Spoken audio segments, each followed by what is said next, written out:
Connectez-vous, mettez les cœurs et surtout faites-moi signe si le son passe bien. Nous allons lancer le live dans 3 minutes. Nous attendons que tout le monde soit connecté, du moins est-ce qu'il y ait quelques personnes connectées et nous allons lancer le direct.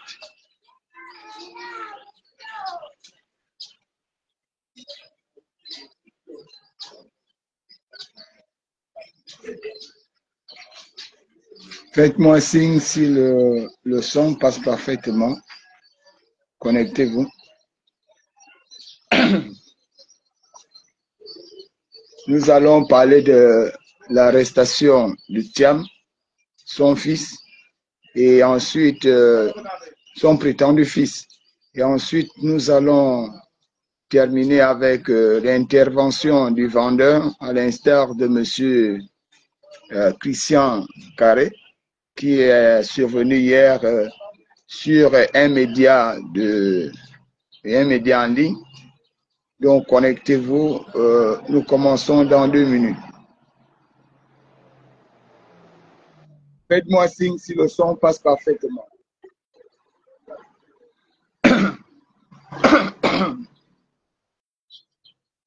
Alors, il faut d'abord dire que quand les choses se passent bien, il faut évidemment féliciter ceux qui ont fait du bon boulot parce que après ce que vous avez suivi sur le direct au Cap,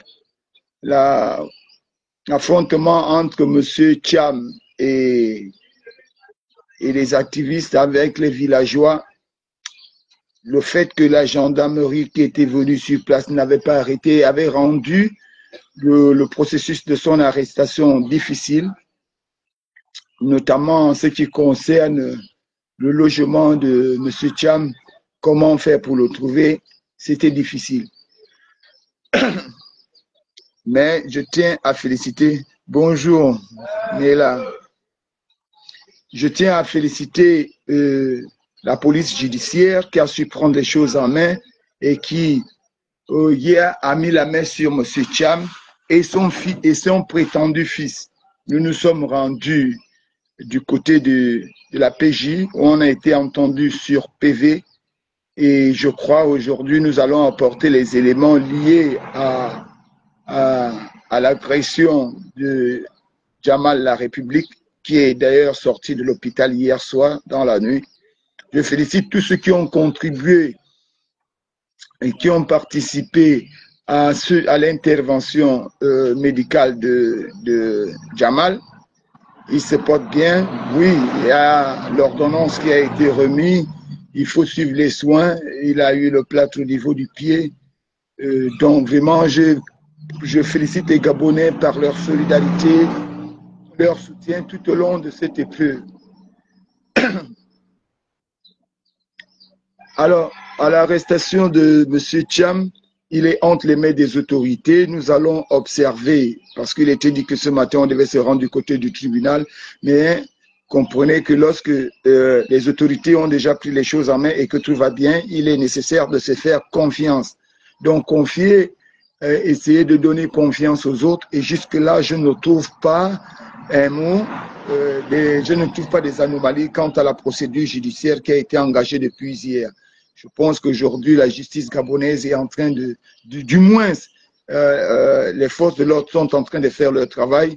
Il revient maintenant aujourd'hui au magistrat, donc à la juridiction, de faire son travail. Donc, bravo aux forces de sécurité qui ont pu effectivement s'associer à nous pour rétablir la justice. Tout le monde est à la présomption d'innocence. Maintenant, force reste à la justice qui doit rester sur les lignes de droit afin de juger le coupable et qu'il soit condamné conformément aux lois en vigueur dans notre pays. Je voudrais maintenant m'adresser à mon très cher frère, Christian Carré, de son petit nom Kiri. Christian, je vais d'abord te faire comprendre une chose. Tu es un petit frère et nous avons connu des bons moments ensemble. Nous nous sommes toujours baladés ensemble. Je voudrais d'abord te faire comprendre que dans la vie, quand un problème est posé et que tu connais que ceux qui sont en face savent ou connaissent la vérité de ce problème, la meilleure des choses, c'est de s'abstenir. Tu t'abstiens. Tu t'abstiens pourquoi? Parce que si on poursuit l'affaire très loin, ce qui est sûr, toi et moi, nous savons qu'il y aura tort dans ce problème et ça me fera du mal parce que je connais ta famille, tu connais la mienne, je connais ta femme, tu connais la mienne, nos enfants se connaissent. Vraiment, je sollicite ici Suzy. Suzy, tu es sa femme, essaie de bien conseiller ton mari.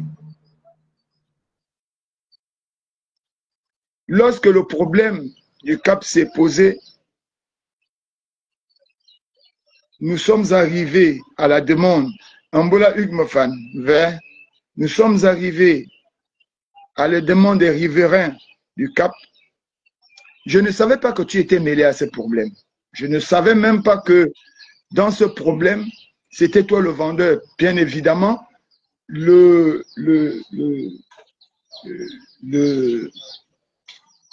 Sénégalais, donc notre frère africain, refusait de donner le nom du vendeur. Mais c'est lorsque les populations ont commencé à expliquer, parce que notre arrivée au Cap n'était pas d'entamer un conflit, mais c'était de rétablir les choses.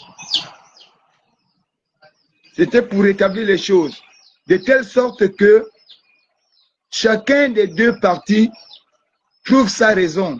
Et là, il était question de reconfier tout à la justice gabonaise. Et la justice gabonaise avait le devoir d'être impartiale, lire les lignes de droit, préserver l'équité et l'éthique dans ce problème, y compris la justice. Seulement ton acheteur, celui que tu défends, ton protégé, est, comme tu le vois dans la vidéo, venu avec les armes. Donc, il avait déjà prémédité venir faire ce crime. Et d'ailleurs, lui-même, il le dit. Il le dit, il est islamiste. Nous allons tous mourir. Bonjour Gilles. Nous allons tous mourir. Il asperge l'essence. Il avait d'abord la hache et son fils la pioche. Il asperge l'essence.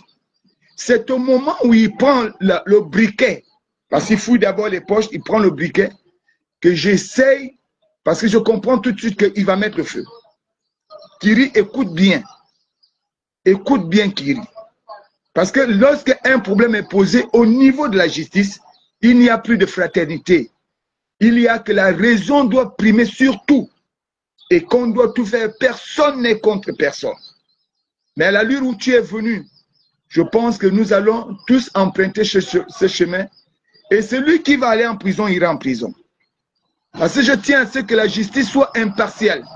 Si c'est Fortuné qui a tort dans cette affaire, il doit faire la prison.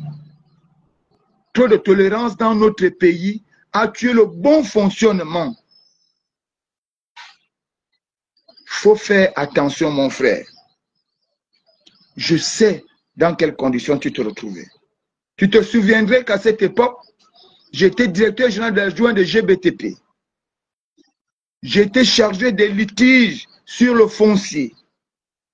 Et au tribunal, je représentais tous les clients qui avaient acheté les terrains et qui voulaient investir dessus. Lorsqu'il y avait un conflit ou un litige sur le terrain, je me rendais pour effectivement soit défendre mon client, soit conseiller à mon client qu'il vaut mieux lâcher et aller chercher un terrain ailleurs. Je sais. S'il te plaît, mon frère. Parce que tu bénéficies encore, je te le dis, on peut encore t'excuser. Parce que je sais que tu étais en difficulté en ce temps-là.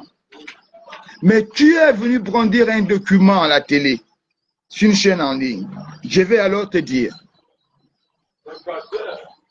Avant de te citer, c'est qu'avant de te faire le récit de toutes les procédures qui ont été prises, mon frère, je voudrais d'abord te faire comprendre que venir brandir à la télé un document qui fait de toi l'administrateur provisoire, l'administrateur des biens, ne fait pas de toi le propriétaire. Non. Cela ne fait pas de toi le seul héritier légal de ce monsieur. Apprenons à lire le droit lorsqu'on a envie de faire un certain nombre de choses. Il s'agit d'un problème grave, de quelqu'un qui a voulu brûler les gens. Tu sais, en droit, on dit que la légitime défense est proportionnelle à l'acte posé. Cela voudrait dire que ce jour-là, puisqu'on avait déjà neutralisé Thiam, et qu'on se rend compte que Jamal est blessé, on pouvait tout de suite revenir à l'acte pour, par exemple, tuer Thiam. Ou par exemple, blesser Thiam ou son fils. Ils étaient à notre portée. Mais nous ne l'avions pas fait. J'ai demandé à tout le monde de remonter et d'aller vers l'hôpital. Parce que pour nous, nous ne sommes pas venus pour ce qui est arrivé. Oui, c'est arrivé, mais ce n'était pas ça notre objectif. Parce que quand tu viens défendre quelqu'un, il faut bien le défendre, mon frère. Alors, Kiri, après t'avoir vu, je peux imaginer que le document que tu te tiens en main là, c'est un document qui doit dater entre deux, je ne l'ai pas encore lu, mais je suis sûr que ce document-là doit dater de 2013 à 2014, entre 2013 et 2014, parce que c'est là où tu entends cette procédure-là. Et tu sais ce que je t'avais dit. Je t'avais conseillé. C'était pas bien. Ce document, quand tu l'as établi, tu as établi un procès verbal. Je demande à notre justice, puisque M. Christian Carré fait intervenir ici un document qui fait de lui l'administrateur des biens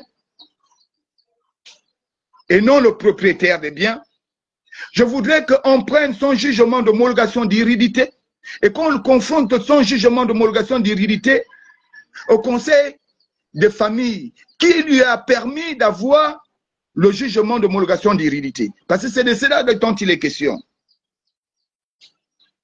Et à partir de cet instant, nous allons voir quels sont les membres de la famille de son père, liés à son père, qui étaient à ce conseil et qui avaient demandé, qui avaient estimé que c'est toi qui pouvais gérer les biens de ton père.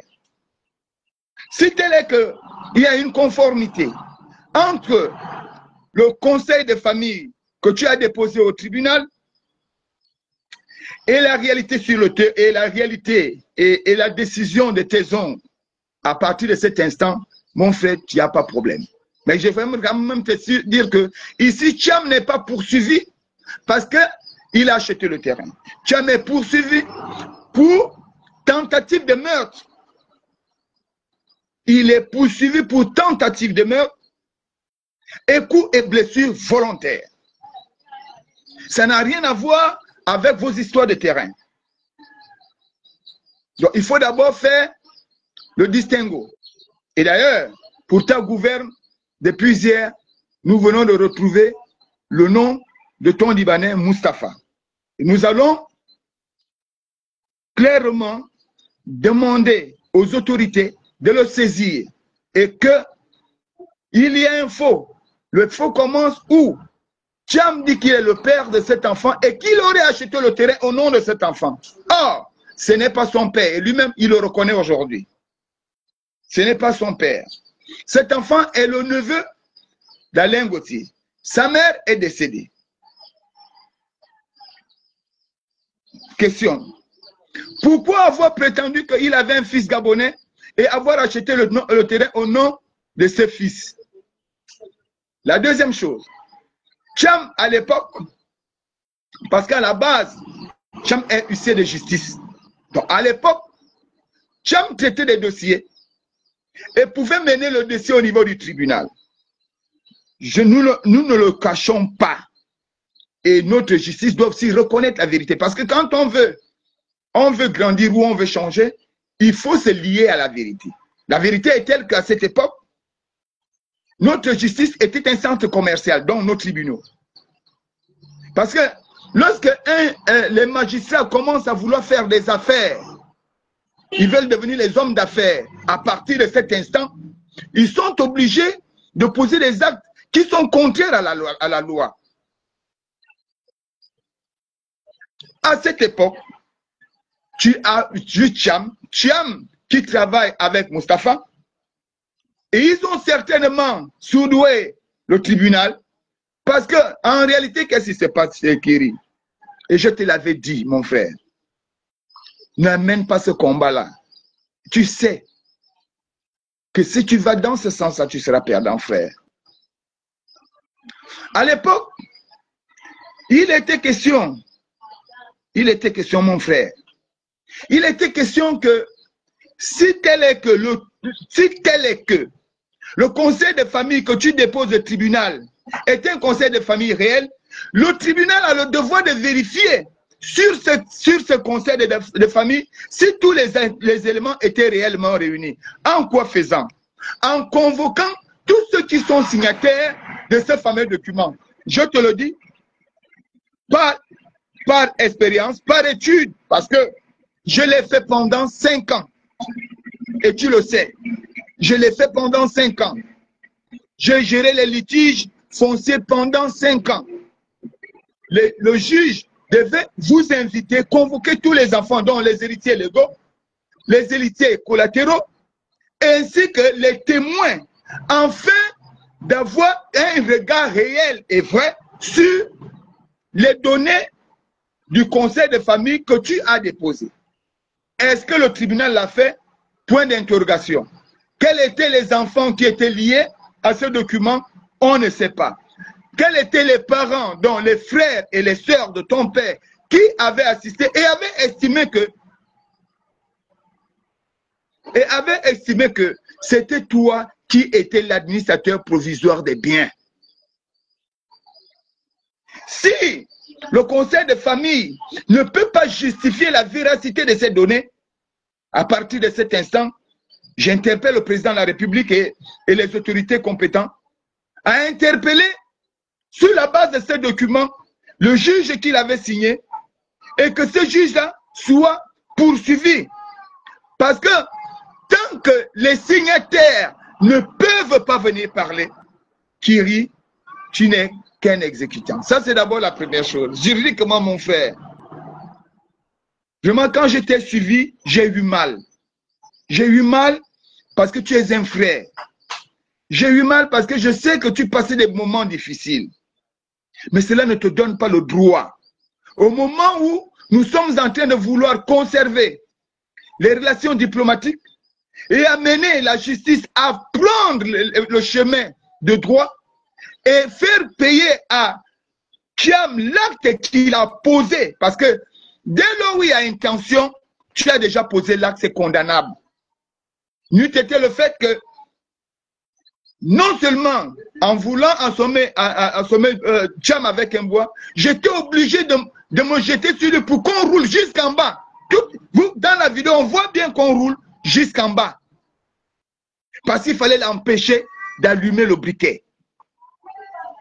Même avec ça, au regard de ce que je t'ai dit tout à l'heure, du fait que la légitime défense m'autorise de poser un acte proportionnel à celui qui est posé sur moi, nous avons tout fait pour préserver la vie de M. Thiam.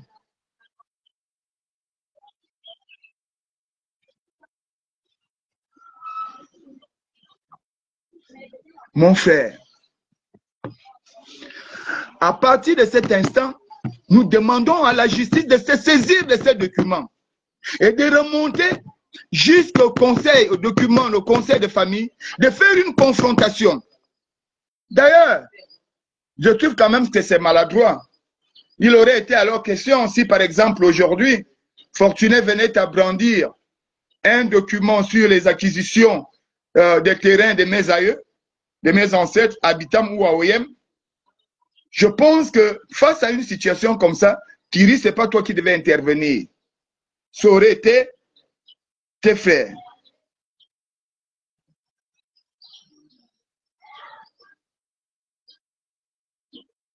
Est-ce que tu comprends?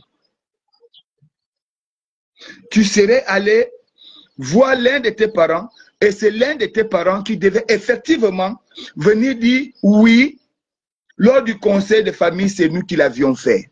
Bien. Estimons que tout ça est normal. Estimons que le conseil de famille s'est tenu. À croire que le conseil de famille t'avait désigné comme le successeur de ton père, sinon l'administrateur proviseur de ton père.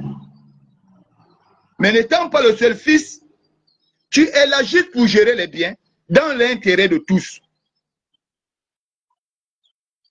Tu es là pour gérer les biens dans l'intérêt de tous les héritiers légaux.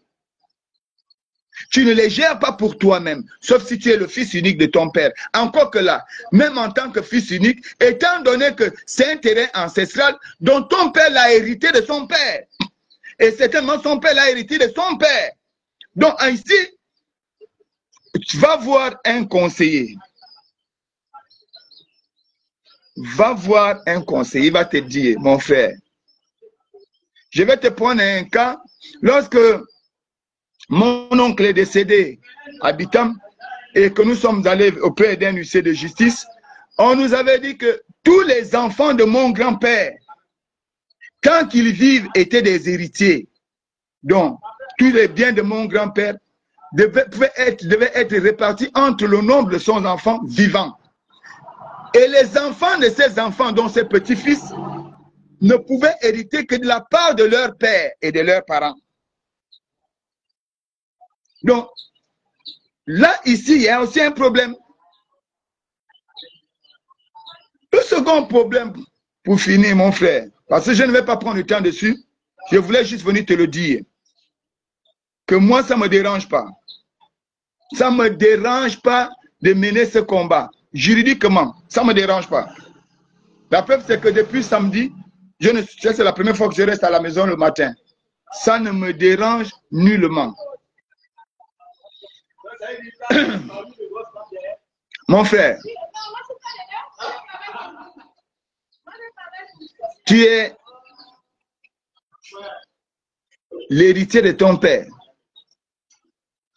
Et tu as hérité de ton père, donc tu as hérité de ses terres. Mais si tu as hérité de ton père, tu as hérité les terres de ton père,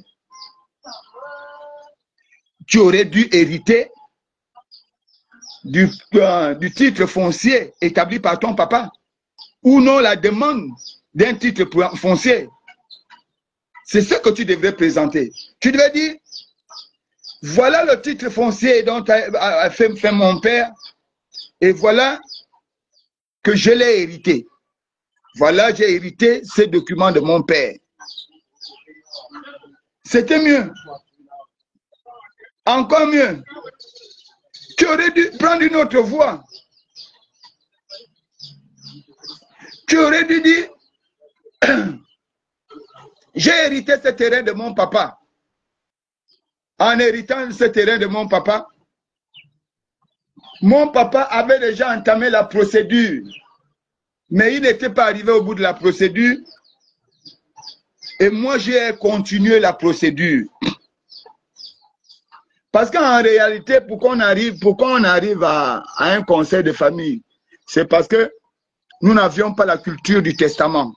Nous, les Africains, on n'a pas la culture du testament. Donc, il n'y a pas quelqu'un qui va dire, chef, bon, rares sont aujourd'hui ceux qui font des testaments. Donc, j'ose croire ou j'ose penser que ton père n'a pas laissé un document. Merci, merci John.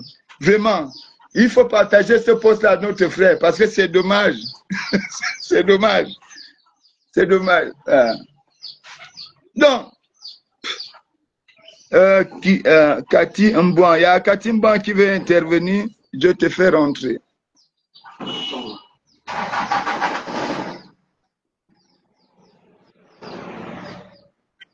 Donc, succinctement, mon frère, aujourd'hui, tu viens de nous aider. Tu viens d'aider la justice gabonaise qui va désormais se pencher sur ce dossier en regardant les lignes de droit afin d'arriver à une conclusion satisfaisante. Donc ce document, pour ma part, il faut remettre ce document-là aux autorités. Madame, vous pouvez déjà rentrer sur le direct. Hein. Il faut remettre ça aux autorités et les autorités vont mener des enquêtes pour aboutir à une solution parce que c'est ce que nous on attend. Nous, on n'est pas là, on ne vient pas dire à qui appartient le terrain ou quoi. Ouais, Benny Thiam a été arrêté hier, également son fils aussi. Nous nous sommes rendus à l'hôpital, je l'ai dit tout au début. Nous nous sommes rendus à la PJ hier et nous avons fait les dépositions. Ce matin, c'est Jamal qui ira. La République, puisqu'il est sorti hier soir, c'est lui qui ira là-bas et il va aussi aller faire sa déposition. Voilà. Donc, tu vois, maintenant, je vais finir en te disant, mon frère, le vrai problème au Gabon, quand il y a un conseil des ministres, les gens vont seulement regarder si ils vont seulement écouter les nominations. Mais les gens ne prennent pas le temps de bien écouter pour voir s'il y a des réformes, il y a des décisions qui sont prises dans l'organisation clanique sociétale. Vraiment, c'est le vrai problème qu'on a dans ce pays. Bon, qu'à cela ne tienne. Il se passe que, à l'époque, déjà, je vais même te rappeler que, attendez d'abord, oui. Ouais, tu peux monter. Je voudrais d'abord te rappeler qu'à l'époque, le titre foncier était signé par le président de la République. Bon, jusqu'en 2009.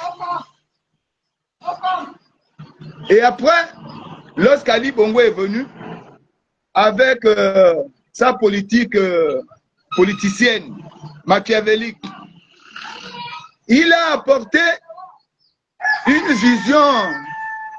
vision affairiste, une vision d'homme d'affaires au sommet de l'État.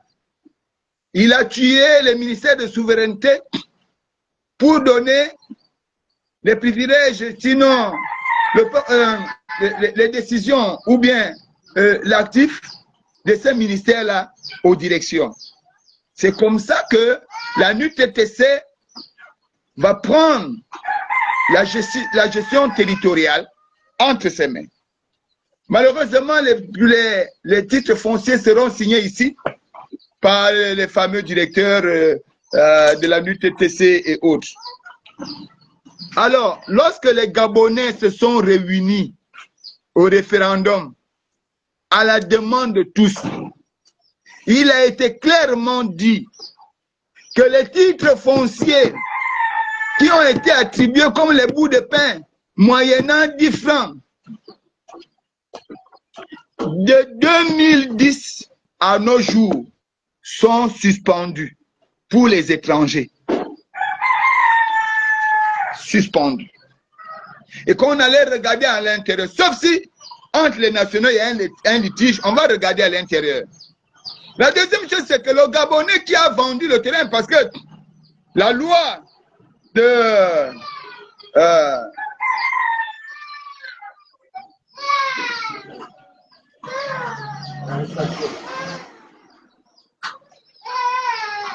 le nom va me revenir. N'avait jamais été abrogé. Donc, les titres fonciers reviennent directement aux nationaux. Donc, le Gabonais qui vend, tant pis. Maintenant, je vais terminer en te disant, s'il te plaît, je dis ce dernier truc, après je te passe la parole. Okay. C'est que mon frère, voilà la procédure. Lorsqu'il y a répartition des terres et que chacun reconnaît déjà sa terre, puisque l'État reste toujours le premier propriétaire, à partir de ce moment, lorsque un citoyen veut vendre un terrain ancestral, il ne le vend pas lui. Il cède ce terrain-là à l'État. Que ça rentre dans le cadre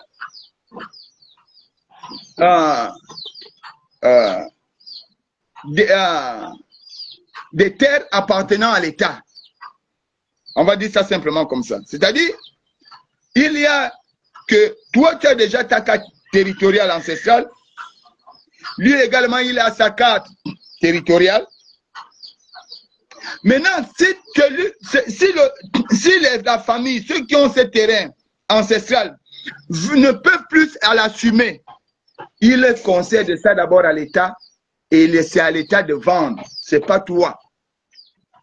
Yoao, ce n'est pas toi qui vends. Une tierce personne ne peut pas se substituer à l'État. Voilà le vrai problème qu'on a dans notre pays. Et là, j'appelle la justice gabonaise. Les chefs de quartier signent les ventes de terrain. À quel titre? Le seul à vendre le terrain, c'est l'État. L'État, c'est l'État qui vend les terrains. Les tierces ne vendent pas les terrains. Tu sais, oui, tu peux vendre le terrain, tu peux céder ton terrain à un frère gabonais. Tu peux le faire. Mais c'est d'abord l'État. Donc voilà succinctement ce que je voulais d'abord dire. Bon, on va d'abord écouter Gilles. Merci encore Fortuné, merci à toutes les personnes qui sont connectées et bonjour à tous, excellente semaine également. Alors, Fortuné, c'est pour venir un peu complémenter ce que tu étais en train de dire, parce que c'est l'occasion aujourd'hui pour l'appareil judiciaire de traiter sérieusement les contentieux, sinon les litiges fonciers. C'est l'occasion aujourd'hui pour la justice, si nous l'avions peut-être considéré autrement comme étant peut-être devenu mercantile, mais c'est aujourd'hui l'occasion pour l'appareil judiciaire de trancher réellement les situations, sinon les problèmes qui ont lieu au problème du foncier. Maintenant, par rapport un peu à la question du terrain ancestral des Cap des Pères, je crois que la maman Bourdette, au départ, nous avait présenté un certain nombre de documents qui mettaient à mal un peu le fait qu'aujourd'hui, ce dernier, que tu appelles les Kiri, ait utilisé des subterfuges pour arriver à des fins, afin de mettre à mal ce problème familial qui existe maintenant aujourd'hui et qui va faire en sorte que beaucoup de Gabonais arrivent à comprendre un peu la véracité de ce problème. Parce que il me revient que lorsque nous avions rencontré la maman nous avait présenté un document de conseil de famille et elle disait qu'elle ne reconnaissait même pas les gens qui avaient été cités là dans ce conseil de famille. Et tu as bien fait de dire que lorsqu'il faut parler de conseil de famille, je crois que les justiciables, non pas les justiciables, les justiciers, devraient normalement interpeller toutes les parties. Ça voudrait dire que avant qu'on ne signe ce contrat on va dire quoi, ce contrat de... Avant qu'on le livre, voilà, ce conseil de famille, on aurait d'abord dû écouter toutes les parties.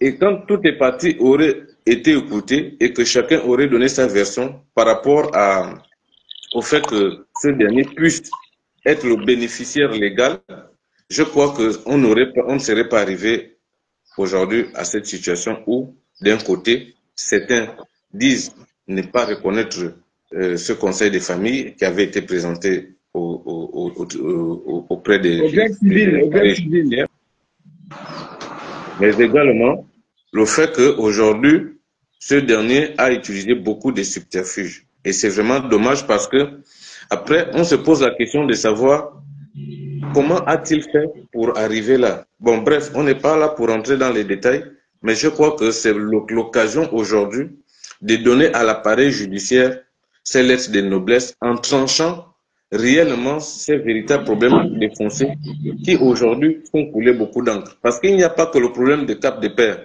Vous verrez que entre 2009, comme tu l'as si bien dit, entre 2009 et aujourd'hui, sinon depuis la création de l'ANUTTC jusqu'à aujourd'hui, les Gabonais vivent des difficultés, sinon vivent des situations d'expropriation des terres. Et ça, on se pose la question, quels sont les complices de ces personnes qui exproprient les terres aux Gabonais aujourd'hui? Parce que là-dedans, il y a des terres ancestrales. Il y a des particuliers qui en ont bénéficié, soit par des legs, soit par des achats. Mais depuis que l'ANUTTC, moi je pense, hein, c'est mon avis, ça n'engage que moi, que depuis que l'ANUTTC a été mis en place, les Gabonais se plaignent tous les jours de problèmes de foncier. Tous les jours de problèmes de foncier. Et ce qui est encore plus difficile, c'est de savoir que les Gabonais qui aspirent à bénéficier d'un titre foncier, qui font des procédures légales, n'arrivent pas à avoir un titre de propriété. Et ça peut durer des années comme ça, des années. Quelqu'un qui demande à avoir un titre foncier, c'est difficile. Qu'est-ce qui se passe? Pourquoi les Gabonais ont du mal à bénéficier d'un titre foncier? Et comment les expatriés en arrivent à les avoir du tic au tac?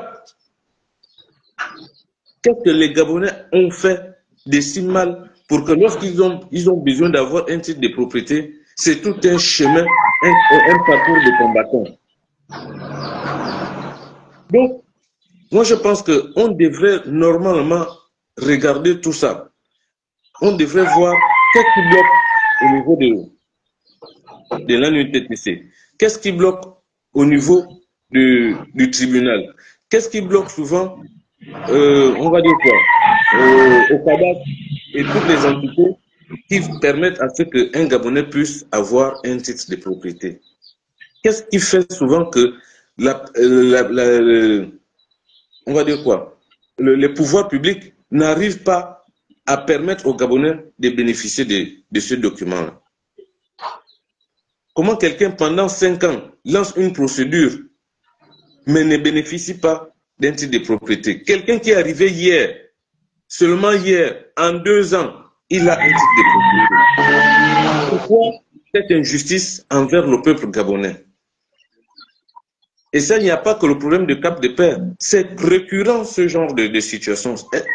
Elles sont récurrentes.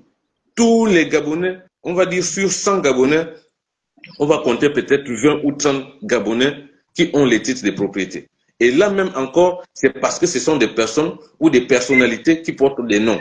Mais les Makaya, les Gabonais, les Makaya, je jure que on prend 100 Makaya, on va vous montrer, on ne vous montrera même pas un seul qui va vous présenter un titre de propriété.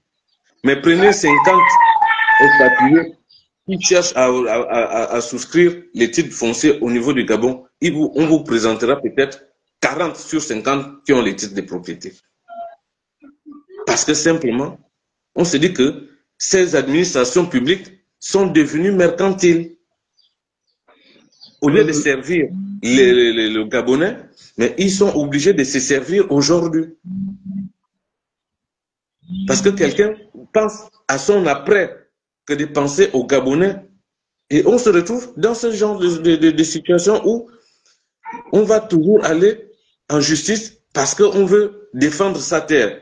Mais même quand on va en justice pour défendre sa terre, on n'a toujours pas gain de cause parce que souvent, le Gabonais lambda n'a pas les moyens de défendre cela au niveau des tribunaux.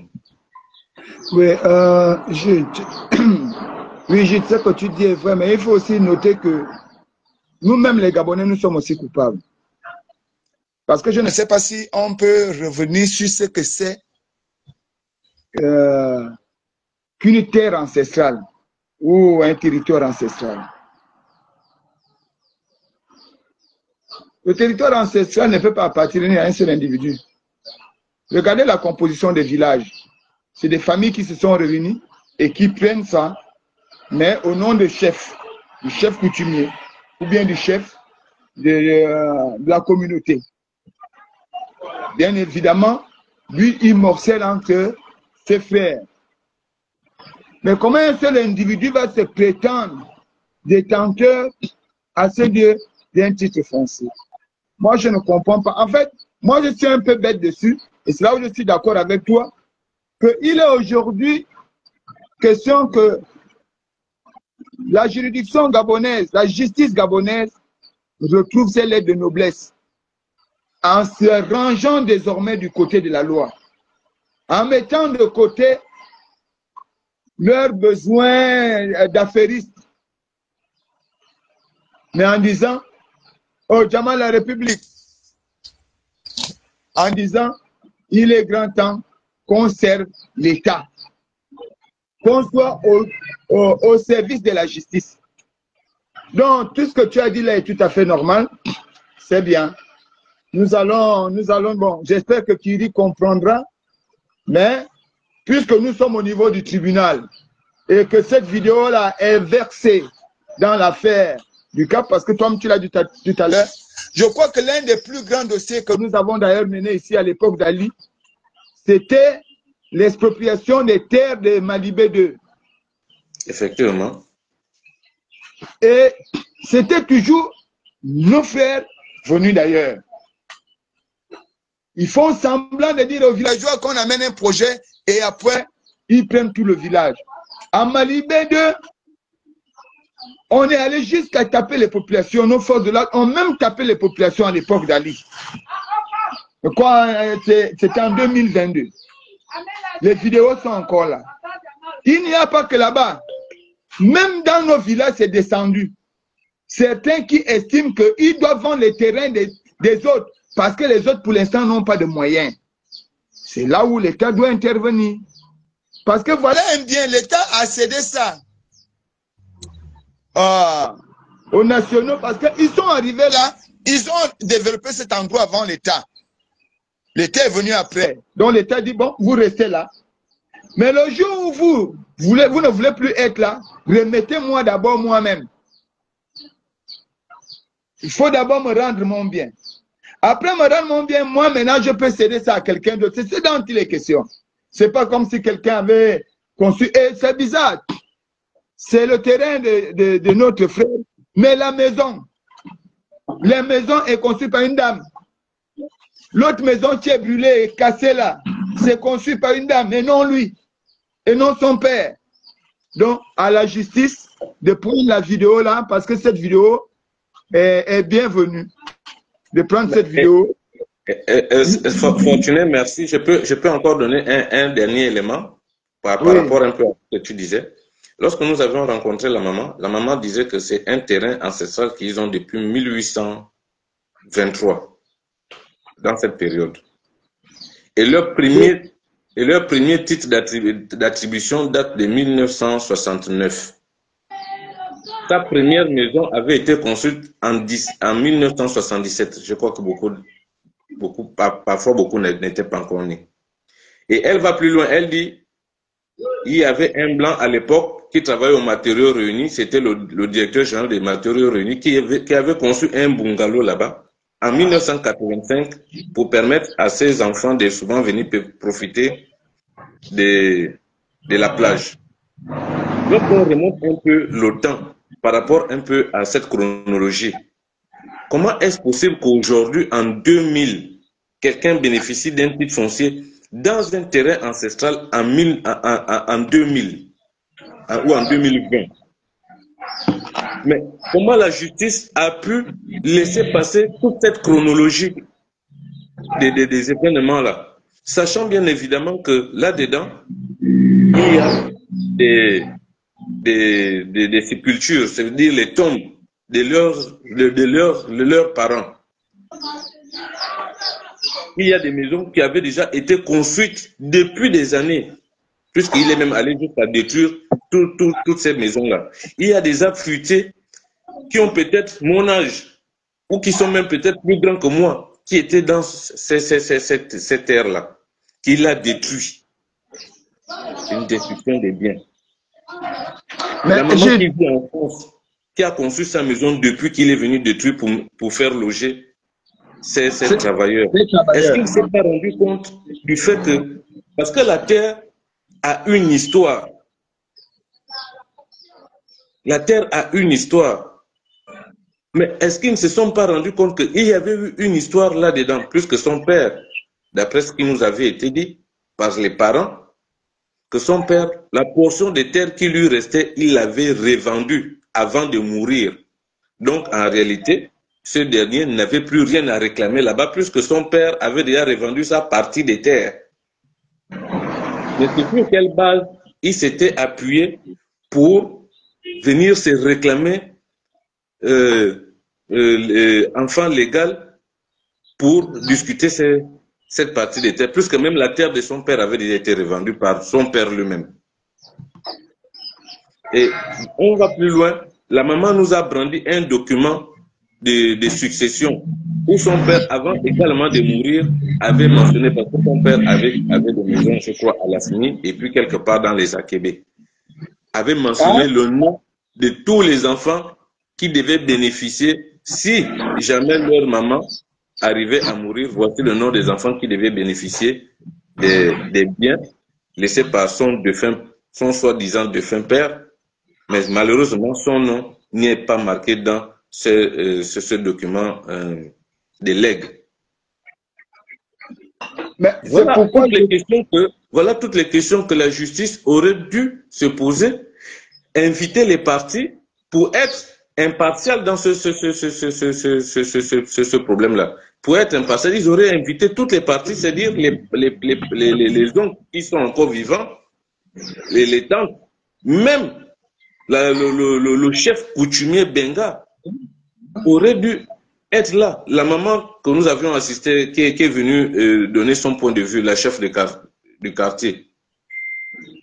La justice aurait dû inviter également, puisque elle fait partie des personnes qui connaissent l'histoire de ce terrain de Cap de Père. Donc je crois que la justice aurait dû faire intervenir toutes ces personnes afin de donner quitus maintenant à ce dernier pour qu'il puisse faire de ce bien ce qu'il a voulu faire ou ce qu'il a fait, c'est-à-dire vendre, parce que ça l'aurait revenu en toute légalité. Mais malheureusement, je pense que la justice, l'appareil judiciaire avait failli là-dedans.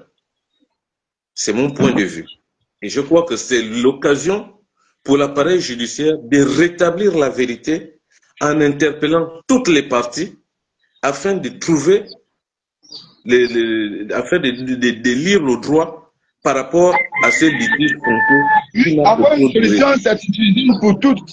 Donc, c'est ça que je disais, Gilles. C'est-à-dire savoir comment est-ce que ce dernier a pu avoir un titre foncier dans un terrain ancestral et un titre foncier qui date depuis 2020 ou 2000, je ne sais pas quel. Non, si c'est trop, je dis, si c'est trop, si ça a mis du temps, si c'est un document qui date de plusieurs années, ça doit, la signature doit être entre 2013-2014, sinon en montant, mais pas en descendant. Je te le dis.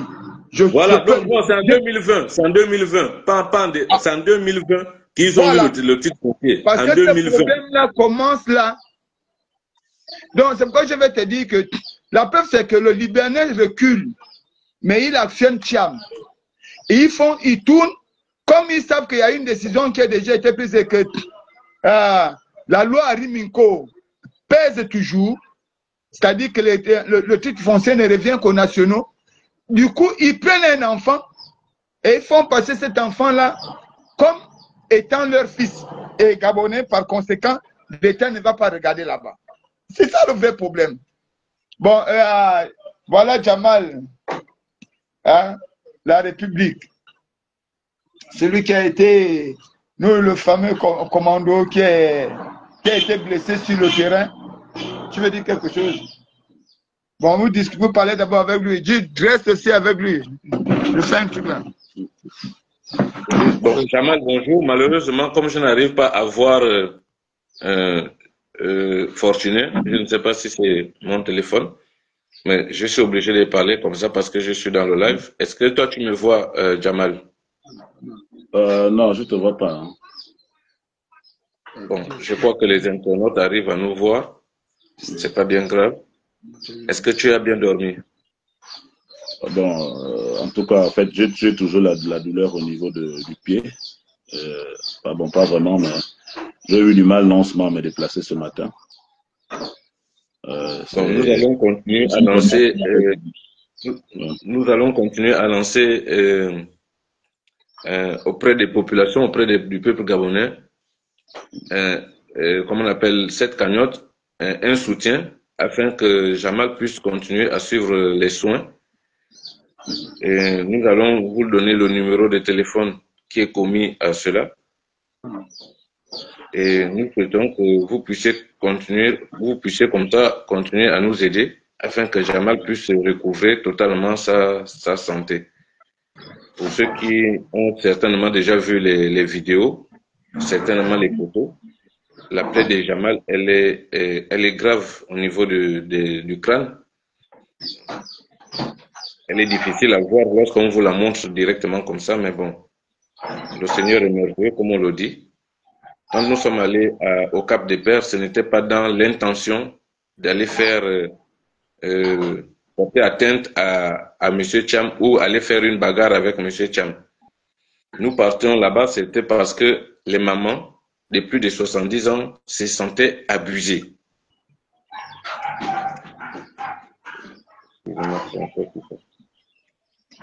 Bon, je pense que peut-être que Attends, je vais revenir. Hein. Je ne sais pas, je vois un numéro bizarre là. Je vais d'abord répondre, mais je ne sais pas comment on peut sortir de là. Tu peux, hein.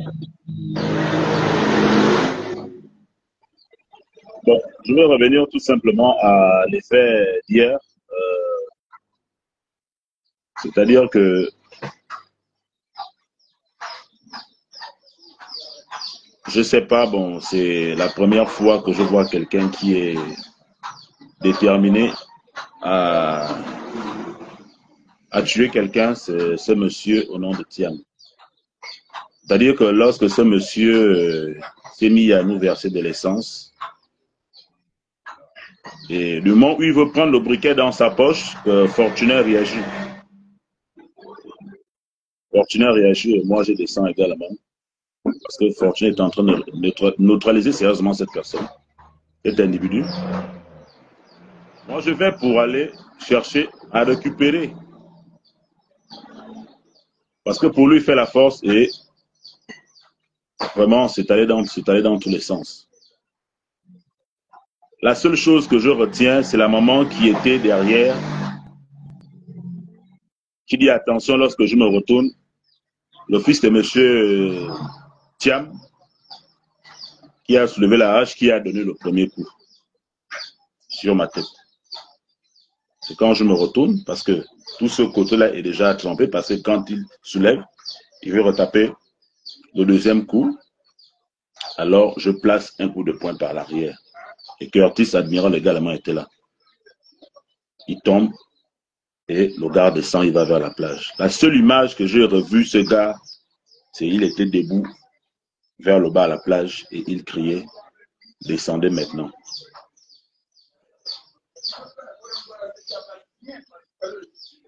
Je suis tombé en ayant un déboîtement de la cheville. La cheville s'est tournée.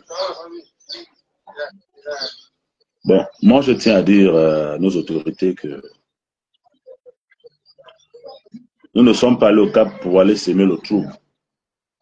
Nous ne sommes pas allés au Cap pour dire que on va taper sur X ou bien sur Y. Je vous dis bien, j'ai été sidéré. Je n'ai jamais vu quelqu'un se comporter de la sorte.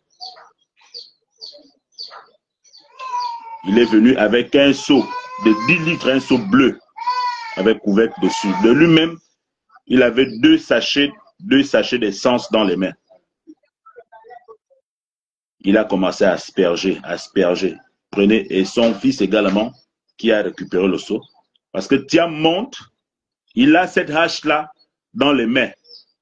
Quand Thiam monte, il a la hache dans les mains. Il a la hache et il a de l'autre main, ce sachet d'essence qui était préparé comme des cocktails Molotov.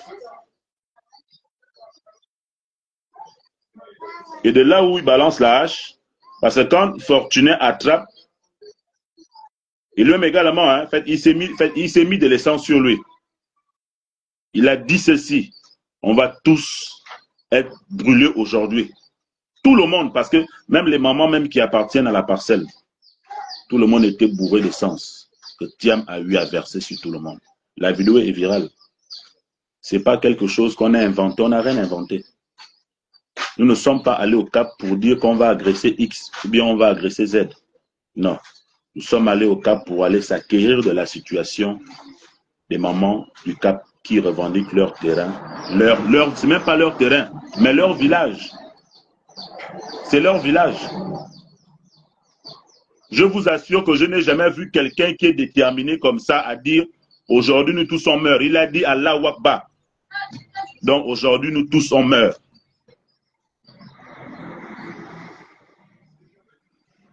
Je vous assure que si le gars aurait sorti le briquet de la poche, il sort d'abord le briquet et ensuite, quand il remet le briquet, il commence à asperger, à jeter l'essence. Et ensuite, quand il veut maintenant, il ressort encore pour la deuxième fois. C'est de là où maintenant tu prends le coup, tu l'attrapes. Vas-y, parle avec lui. Donc, qui veut dire que Monsieur Thiam, je ne sais pas, mais... Explique aux Gabonais comment tu t'es blessé. Oui, c'est ce que je suis en train d'expliquer en disant que quand tu attrapes le gars, quand Fortuné attrape le gars, moi je descends également parce que Fortuné est en train de neutraliser le gars. Mais derrière moi, son fils est parti, c'est pas bon, il a dit c'est son fils, hein. Il est allé ramasser la hache parce que quand Thiam monte vers les marches, Thiam dépose la hache. Mais comme le fils, en sentant que le père se sent, le père se sent neutralisé, il est redescendu, il a contourné le tronc d'arbre pour aller récupérer la hache. Donc c'est quand moi je descends. Moi je l'ai vu descendre, bon pour moi il descend, soit pour lui il descend, parce qu'il avait le seau et comme il y avait une foule, il est descendu, il a récupéré la hache, mais il remonte.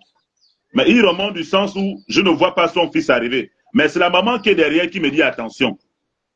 Donc c'est quand je me retourne, il a déjà donné le coup. Et quand il a donné le coup, je regarde la personne parce que déjà, de fait de ce côté, mon visage était déjà couvert de sang. Et je place le coup. Admiral également était derrière. Donc quand le gars tombe, la hache également tombe. Il descend avec Amiral. Quand il descend avec Amiral, je vous assure que même moi, je ne sais je veux dire, la seule image que j'ai vue, c'est quand il est descendu, il était au niveau de la plage et il était en train de dire que non, redescendez. Nous, on est, je suis resté là-haut et la maman qui cherchait, j'ai attrapé le tronc et c'est fait d'essayer d'attraper le tronc pour ne pas vraiment me faire perdre connaissance. Et comme c'est vraiment une forte pente, un moment arrivé pour essayer de stopper l'hémorragie. Même là, ça, je n'étais même plus là. Ok. Bon, ok. Nous allons, c'était la voix des sans-voix, membre du PJC, le mouvement Plus Jamais Ça. Jules, tu voulais encore dire quelque chose? Non, je crois que grand frère, tu as exactement résumé en préambule ce qui s'est passé. Tu as donné les explications qu'il sait. Et je crois que le peuple gabonais est plus ou moins un peu au courant de la situation, mais en même temps leur dire que au départ, nous, Eric et moi, nous avions lancé des alertes sur les réseaux sociaux longtemps. Nous avions publié des vidéos jusqu'à ce que Fortuné prenne la décision, parce qu'il est en déplacement, de dire que bon, cette histoire a déjà trop duré. Il va falloir que, à ce moment, nous allons directement voir les mamans pour leur donner du soutien. Et notre soutien n'était pas dans l'intention d'aller créer du grabuge ou aller faire une rigue, comme j'ai appris encore, pas que j'ai appris ce mot, mais comme ce mot nous l'a été un peu imposé. Ce n'était pas notre intention. Et lorsque Fortuné nous a lancé ce cri d'alerte, on s'est tous sentis concernés parce que nous lançons déjà des alertes depuis comme ça sur les réseaux sociaux et que les autorités certainement n'ont pas pris en compte ces différents cas. Et nous leur avons prévenu que je pense que c'est quand le sang va couler que vous allez statuer sur ce problème. Parce que pour quelqu'un qui va trouver des mamans de plus de 70 ans dans un terrain ancestral, puis être, et qui va là-bas constamment avec des armes blanches, des machettes pour intimider les riverains, c'est montrer à quel point il était déterminé à faire tout ce qui était de son possible parce qu'il voulait, quel que soit Alpha, acquérir ce bien ancestral que nous, aujourd'hui, nous mettons au devant de la scène pour défendre. Ça aurait été une autre famille, nous serions toujours prêts, sinon promptes à réagir. C'est pour dire que restons solidaires autant que nous sommes.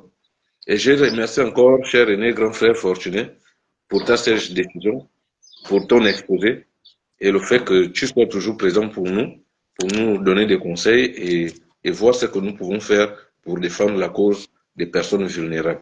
Je vous dis merci. Bon, merci à tous. Merci de nous avoir accordé de votre temps. Que Dieu vous bénisse. Membres du PJC, Mouvement Plus Jamais Ça, la voix des sans voix, nous vous disons au revoir et à la prochaine. Merci.